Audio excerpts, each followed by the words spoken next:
Hello and namaste everyone. So in today's video we will study about state legislature in India and we are covering Rajasthan polity in English medium on our channel और ये भी अपना जो complete होने ही वाला है. हमने class 10th का राजस्थान हिस्ट्री एंड कल्चर पूरा complete किया है. आप चैनल की प्लेलिस्ट में जाकर देख सकते हैं if you are preparing from English medium. So today we will start with state legislature. Rajasthan polity के भी इंग्लिश में जो वीडियोस हैं वो आप चैनल की प्लेलिस्ट में देख सकते हैं. एंड फर्स्ट ग्रेड कॉमर्स की भी अगर आप तैयारी कर रहे हैं तो उसकी भी हमने काफ़ी सारी वीडियोस चैनल पर अपलोड की हैं और कर भी रहे हैं, तो वो भी आप देख सकते हैं. चलिए, स्टेट लेजिस्लेचर इन इंडिया. तो सबसे पहले तो आर्टिकल्स बहुत इंपॉर्टेंस रखते हैं, may be not from the UPSC point of view, but yes Rajasthan exams के लिए आर्टिकल्स आर वेरी इंपॉर्टेंट. मतलब आपको रटे हुए होने चाहिए. तो आर्टिकल 168 से लेकर 212, आर्टिकल 168 से लेकर 212 में क्या लिखा है about the state legislature. And कौन सा चैप्टर है? चैप्टर 3 है. पार्ट कौन सा है? ये 6th है. तो यहाँ पर स्टेट लेजिस्लेचर के अंदर देखिए, एक होता है यूनिकैमरल और एक होता है बाईकैमरल. यूनिकैमरल मीन्स जहाँ पे सिर्फ लेजिस्लेटिव असेंबली होगी, लेकिन बाईकैमरल के अंदर लेजिस्लेटिव असेंबली यानी कि विधानसभा और लेजिस्लेटिव काउंसिल यानी कि विधान परिषद भी होगी. जैसे कि अभी अपने पास 28 स्टेट्स हैं और 8 यूनियन टेरिटरीज हैं. तो 28 स्टेट्स में से 6 स्टेट्स ऐसी हैं जो बाईकैमरल सिस्टम है, यानी कि वहाँ पे विधान सभा भी है एंड विधान परिषद भी है, यानी कि लेजिस्लेटिव असेंबली भी है और लेजिस्लेटिव काउंसिल भी है. वो 6 स्टेट्स याद करनी बहुत इजी है अगर इंडिया का मैप थोड़ा सा हम बनाने की कोशिश करें. तो अगर हम इंडिया का मैप थोड़ा सा बनाने की कोशिश करते हैं, चलिए, तो यहाँ पे आप देखोगे, यहाँ पे 2 स्टेट्स हैं, एक है उत्तर प्रदेश और बिहार. ठीक है, यूपी और बिहार पास पास हैं. यहाँ पे आप देखेंगे तो यहाँ पे है आंध्र प्रदेश और यहाँ पे थोड़ा थोड़ा ट्रायंगल की शेप में है तेलंगाना. तो आंध्र प्रदेश एंड तेलंगाना. यहाँ आप आ जाएंगे तो गुजरात के नीचे है महाराष्ट्र और महाराष्ट्र के नीचे है कर्नाटका. इस तरीके से आप याद रख सकते हैं. मे भी आपको याद रह जाए, कोई ट्रिक नहीं बनाने की ज़रूरत पड़ेगी. तो महाराष्ट्र और कर्नाटका पास पास हैं, यूपी एंड बिहार पास पास हैं, एंड आंध्र प्रदेश एंड तेलंगाना पास पास हैं, जहाँ पर बाईकैमरल सिस्टम है, यानी कि लेजिस्लेटिव असेंबली भी है और लेजिस्लेटिव काउंसिल भी है. नाउ वेस्ट बंगाल ने लेजिस्लेटिव काउंसिल भी पास करने का, बंगाल के अंदर भी रिजोल्यूशन पास किया है, लेकिन पार्लियामेंट्री अप्रूवल के लिए they are awaiting. Jammu and Kashmir की जो लेजिस्लेटिव काउंसिल है उसे Jammu and Kashmir reorganisation act 2019 के अकॉर्डिंग ख़त्म कर दिया गया है. ठीक है, ये भी ध्यान रखेंगे. चलिए, अब पढ़ते हैं हम लेजिस्लेटिव असेंबली के बारे में. एंड फर्स्ट ग्रेड की तैयारी कर रहे हो आप, किसी राजस्थान एग्जाम की तैयारी कर रहे हो जिसके अंदर भी पॉलिटी आती है, तो ये सब आएगा. So you have to prepare it. तो लेजिस्लेटिव असेंबली यानी कि जो सभी स्टेट्स के अंदर है, यानी कि विधानसभा. जैसे कि आपने देखा होगा कि राजस्थान की विधानसभा है, महाराष्ट्र की विधानसभा है. तो आर्टिकल 170 ये कहता है कि मिनिमम 60 मैक्सिमम 500. ठीक है, minimum 60 maximum 500 there should be members. Now इसके अलावा आपको याद रखना है मैसेज. क्या याद रखना है आपको? मैसेज. एम से मिजोरम, एस से सिक्किम, जी से गोवा. ठीक है, आपको क्या याद रखना है? 60 से लेके 500 तक तो मेंबर्स हैं, लेकिन इसमें कुछ एक्सेप्शन है. मैसेज आपको मैं ये दे रही हूँ कि कुछ एक्सेप्शंस हैं. एम, एस, जी, मिज़ोरम, सिक्किम, गोवा. ठीक है, तो आप जो क्या याद रखेंगे, तो देखो एम बीच में आता है, जी बाद में आता है. यहाँ पे दोनों जगह 40 मेंबर्स लिमिटेड हैं, क्योंकि ये स्टेट्स ऑलरेडी बहुत छोटी हैं और इनके अंदर पॉपुलेशन बहुत कम है, तो ये 60 मेंबर्स का क्राइटेरिया फुलफिल नहीं कर पाते. तो गवर्नमेंट की तरफ से ही इनको अलाउड है कि यहाँ पे 40 मेंबर्स मिनिमम हो सकते हैं एम में और जी में. वहीं सिक्किम में कितने हैं? 32. राइट. नाउ जो ये सीट एलोकेशन है, ये 1971 सेंसस, जो कि 84th कॉन्स्टिट्यूशनल अमेंडमेंट एक्ट 2001 के थ्रू लाया गया था, और फिर इसके बाद 2026 तक इसको फ्रीज कर दिया गया है कि यही रहेगा. सो ये आर्टिकल 170, जिसके अंदर क्या कहा गया है? Minimum 60 members, maximum 500 members. Message में MESAGE, MA और G में 40-40, सिक्किम में 32। 84th कॉन्स्टिट्यूशनल अमेंडमेंट एक्ट 2001 के अकॉर्डिंग 1971 बेसिस पर इन सीट्स को एलोकेट किया गया और अब ये 2026 तक फ्रीज हो चुका है, यानी कि फिक्स हो चुका है। अब अगर हम रिजर्वेशन ऑफ सीट्स की बात करें तो article 332 and 333 scheduled caste and scheduled tribes 332 and article 333 के अंदर एंग्लो इंडियन, अब तो देखिए अपना जो सेंट्रल लेवल है उसके अंदर भी एंग्लो इंडियन ख़त्म हो चुका है एंड ये प्रोविज़न जो है वो 104th कॉन्स्टिट्यूशनल अमेंडमेंट एक्ट 2019 के अकॉर्डिंग एंग्लो इंडियन को भी, एंग्लो इंडियन मीन्स जैसे कि इंडियन और किसी फॉरेनर के जो किड्स होते हैं, जो बच्चे होते हैं, उन्हें एंग्लो इंडियन कहते हैं। तो पहले इसमें एक मेंबर का नॉमिनेशन होता था, लेकिन पार्लियामेंट्री लेवल पे 2 का होता था, स्टेट लेवल पे 1 का होता था। अब ये ख़त्म कर दिया गया है, ठीक है। तो अब कोई एंग्लो इंडियन का नॉमिनेशन, कोई रिजर्वेशन नहीं है। पहले होता था इनका नॉमिनेशन। तो 332 में scheduled caste, scheduled tribes and 333 में एंग्लो इंडियन का ख़त्म कर चुके हैं। राजस्थान के अंदर 200 मेंबर्स हैं। राजस्थान की जो लेजिस्लेटिव असेंबली है वहाँ पे 200 मेंबर्स, जहाँ पे जैसे आज बजट भी पेश किया गया तो जहाँ वो पेश किया जा रहा था वो लेजिस्लेटिव असेंबली ही थी। सीट्स रिजर्व है SC और ST के लिए। अब ये कुछ स्टेट्स हैं, क्योंकि आप देखेंगे तो आपका जो फर्स्ट ग्रेड का सिलेबस है उसके अंदर लिखा है इंडियन पॉलिटी भी, पूरी इंडियन पॉलिटी भी आएगी और राजस्थान पॉलिटी तो आएगी आएगी। तो यहाँ पर आपको थोड़ा सा हमें नेशनल लेवल के अकॉर्डिंग भी करना होगा, but yes this is specifically from the Rajasthan exam point of views, right. तो स्टेट विद लार्जेस्ट असेंबली, सबसे ज़्यादा जो मेंबर्स हैं वो कहाँ कहाँ पर हैं? उत्तर प्रदेश 403,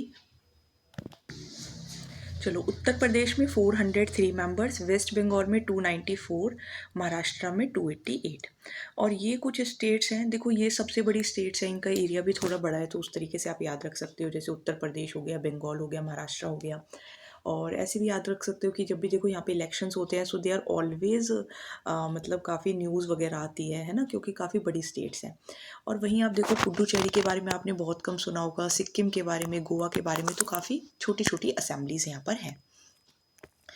इलेक्शन कैसे होता है? तो आप सभी वोट करते हैं, है ना, MLAs के लिए वोट करते हैं हम यूनिवर्सल एडल्ट सफरेज के बेसिस पर। और 18 साल और 18 साल से ऊपर है तो आप वोट कर सकते हैं, लेकिन आपका नाम इलेक्टोरल रोल में लिखा हुआ होना चाहिए। अगर MLA बनना है तो उसके लिए क्या क्वालिफिकेशन होनी चाहिए? तो एक तो यू शुड बी सिटीज़न, है ना, आप सिटीज़न होने चाहिए। एंड देन आपका क्या होना चाहिए? मस्ट बी 25 ईयर्स ओल्ड, कम से कम 25 साल के, बैंकरप्ट नहीं होने चाहिए, अनसाउंड माइंड नहीं होना चाहिए, and qualification as per parliament. Disqualification कब हो जाएगा? अगर कोई ऑफिस ऑफ प्रॉफिट है, अनसाउंड माइंड है, इंसॉल्वेंट है और आपको डिस्चार्ज नहीं किया गया है, मतलब आप अभी भी दिवालिया घोषित हैं, इंडियन सिटीज़न नहीं है, या फिर आपने फॉरेन स्टेट का सिटीजनशिप एक्वायर कर लिया है, या फिर 10th शेड्यूल के अंदर जो एंटी डिफेक्शन लॉज हैं उसके अंडर डिस्क्वालीफाइड है, then you can not become MLA। Then termination कैसे होगा? तो अगर मान लीजिए आप पार्लियामेंट में भी इलेक्ट हो गए, यानी कि आप MP भी बन गए और आप MLA भी बन गए, तो आपको एक सीट तो वैकेंट करनी पड़ेगी। या फिर आप हाउस में 60 दिन तक गए ही नहीं, मतलब एब्सेंट रहे, या आपने स्पीकर को लिख कर दे दिया कि अब हमसे नहीं हो पाएगा, तो भी आप आउट हो जाएंगे।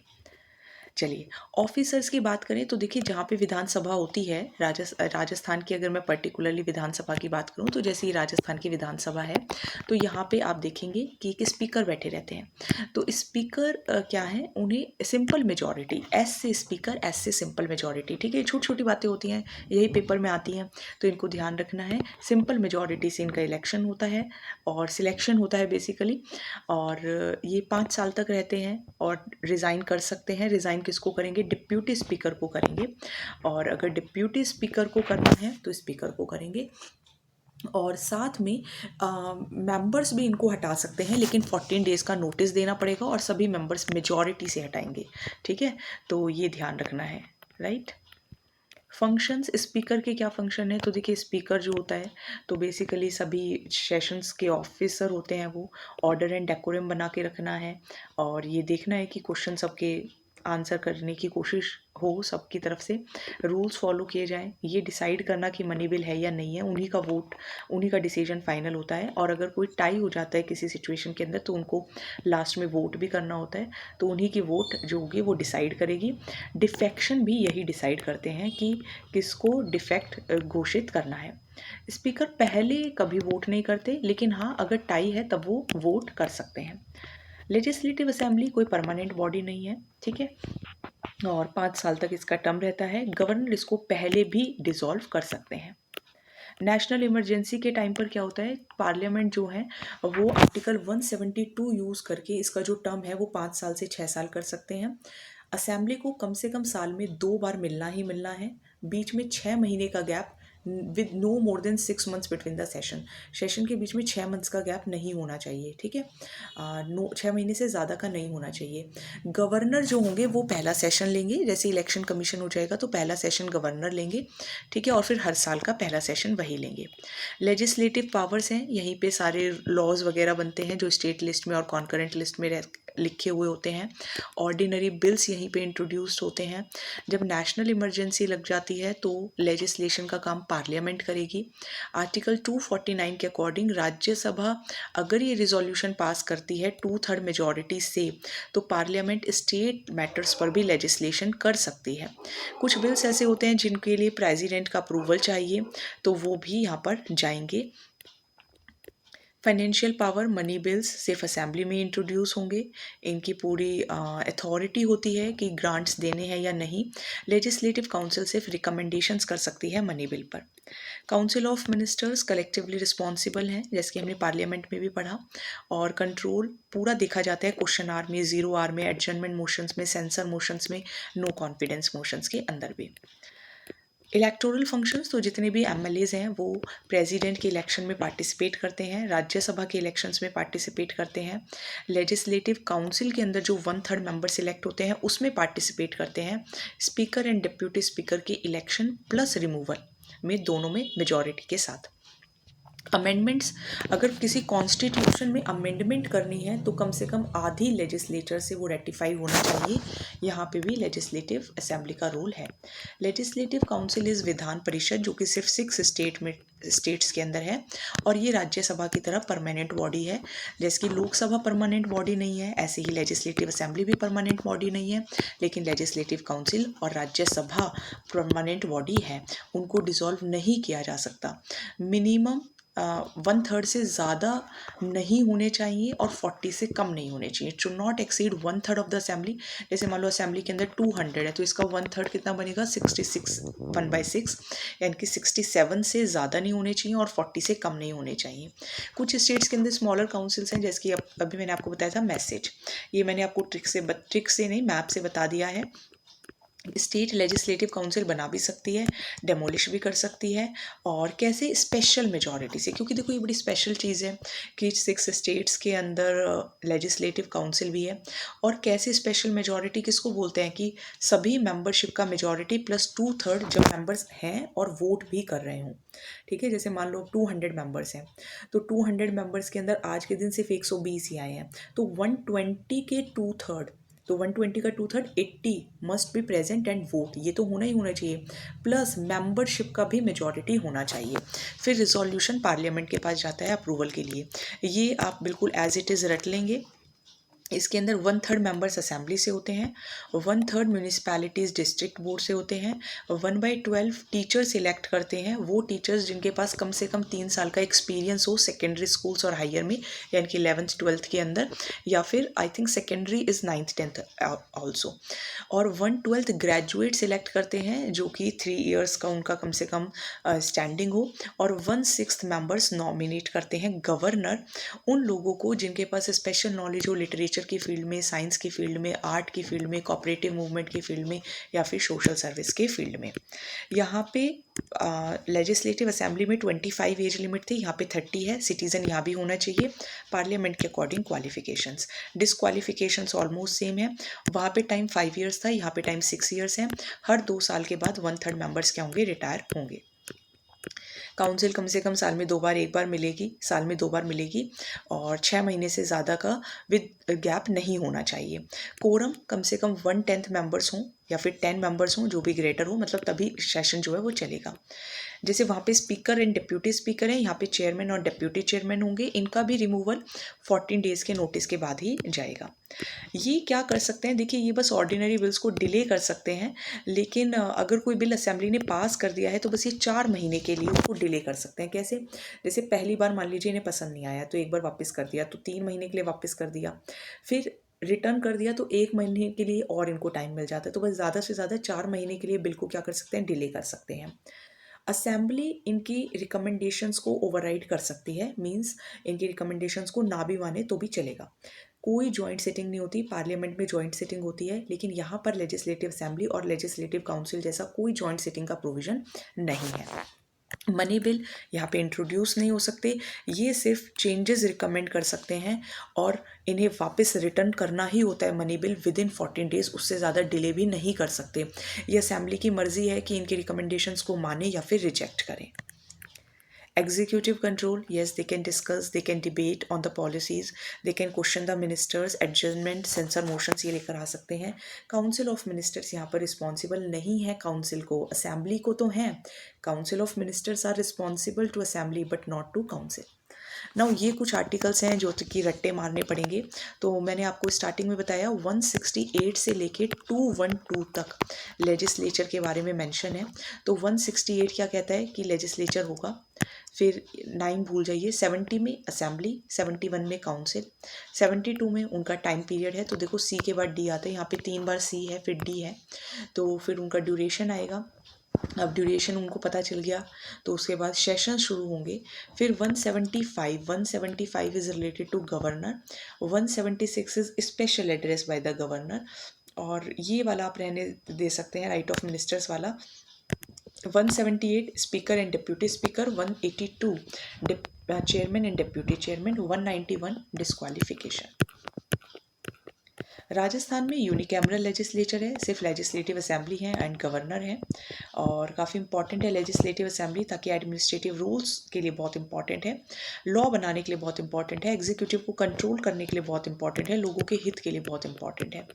104th कॉन्स्टिट्यूशनल अमेंडमेंट एक्ट आया था, जिसकी वजह से एंग्लो इंडियंस का जो नॉमिनेशन होता था लोकसभा में, लेजिस्लेटिव असेंबली में, वो ख़त्म कर दिया गया है।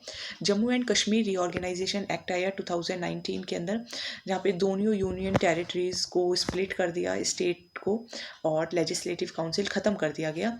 वेस्ट बंगाल में आया है कि लेजिस्लेटिव काउंसिल वहाँ बनाया जाए, लेकिन अभी भी वो पेंडिंग है। डिफरेंस एक बार बता देती हूँ, लेजिस्लेटिव असेंबली ज़्यादा पावरफुल है, कोई भी बिल अगर असेंबली पास करती है तो वो लॉ बनता है।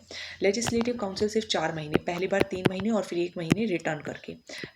मनी बिल लेजिस्लेटिव असेंबली में पहले इंट्रोड्यूस होगा और लेजिस्लेटिव काउंसिल सिर्फ 14 डेज तक उसको रोक के रख सकती है। लेजिस्लेटिव असेंबली का पूरा कंट्रोल होता है, वो नो कॉन्फिडेंस मोशन भी लेकर आ सकती है। जैसे मान लीजिए अब भजन लाल की सरकार है, शर्मा जी की सरकार है, तो अगर मान लीजिए अब ये है कि उनको हटाना है या उन्हें लगता है कि हाँ बीजेपी को बहुमत नहीं है, तो वो नो कॉन्फिडेंस मोशन लेकर आ सकते हैं, लेकिन इस तरीके की पावर लेजिस्लेटिव काउंसिल के पास नहीं है। लेजिस्लेटिव असेंबली पार्टिसिपेट करती है president, Rajya Sabha members, legislative council members के लिए, लेकिन ऐसी कोई पावर्स लेजिस्लेटिव काउंसिल को नहीं है। टाइप्स ऑफ बिल हम कल पढ़ते हैं, है ना, फिर इसको कल करते हैं, है ना, और ये भी मैं देख लेती हूँ, हाँ इसको हम कल ही फिनिश करते हैं, या चलो लेजिस्लेटिव असेंबली हम फिनिश ही कर देते हैं आज, फिर कल अपना मिनिस्टर शुरू हो जाएंगे। चलिए, ऑर्डिनरी बिल हमने देख लिया, किसी भी हाउस में इंट्रोड्यूस हो सकते हैं, बट थोड़ा सा पढ़ना जो है वो थोड़ा लेजिस्लेटिव असेंबली का भारी होता है। गवर्नमेंट बिल मिनिस्टर इंट्रोड्यूस करता है ना, जो मिनिस्टर्स होते हैं, जैसे कि कपड़ा मंत्री हो गए, फाइनेंस मिनिस्टर हो गए, इस तरीके से।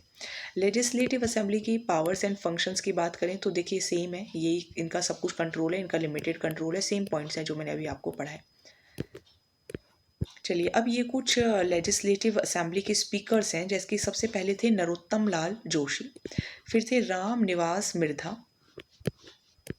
फिर थे निरंजन नाथ आचार्य, फिर थे राम किशोर व्यास, लक्ष्मण सिंह, गोपाल सिंह, देखो ये तो चारों ही नाम भगवान के हैं, निरंजन, है ना, राम किशोर, लक्ष्मण, गोपाल, फिर पूनम चंद, फिर हीरा लाल, फिर गिरिराज, फिर हरिशंकर, फिर शांतिलाल, फिर समर्थ लाल, फिर परशाराम मदेरना, फिर सुमित्रा सिंह, फिर दीपेंद्र सिंह, फिर कैलाश मेघवाल, फिर सीपी जोशी। तो ये आपको ध्यान रखने हैं। चलिए, ये थोड़े से कुछ कॉन्सेप्ट्स और हैं। पहली लेजिस्लेटिव असेंबली 29 मार्च 1952, मेंबर्स पहली में 160 थे, अब 200 हैं। 34 सीट्स एससी की, 25 एसटी की, कोरम 1/10। पहले स्पीकर नरोत्तम लाल जोशी, पहली विमेन स्पीकर सुमित्रा सिंह, सबसे ज़्यादा लंबे समय तक स्पीकर रहे रामनिवास मिर्धा, सबसे कम समय समर्थ लाल मीणा, अभी CP Joshi. Total women MLA 26, ये तो चेंज होते रहते हैं। चलिए, so we done state legislature and हम 170 पेज पर पहुंच गए हैं out of 84 pages. Rajasthan polity भी हम कंप्लीट करने वाले हैं। आई होप आपको वीडियोस पसंद आ रही होंगी। पसंद आती हैं तो लाइक ज़रूर करिए, शेयर ज़रूर करिए, ताकि अपने भी थोड़े से सब्सक्राइबर्स वगैरह बढ़ें और राजस्थान के पॉइंट ऑफ व्यू से हम वीडियोज़ को और कंटिन्यू कर पाएँ। So thank you so much and don't forget to share. Okay, thank you.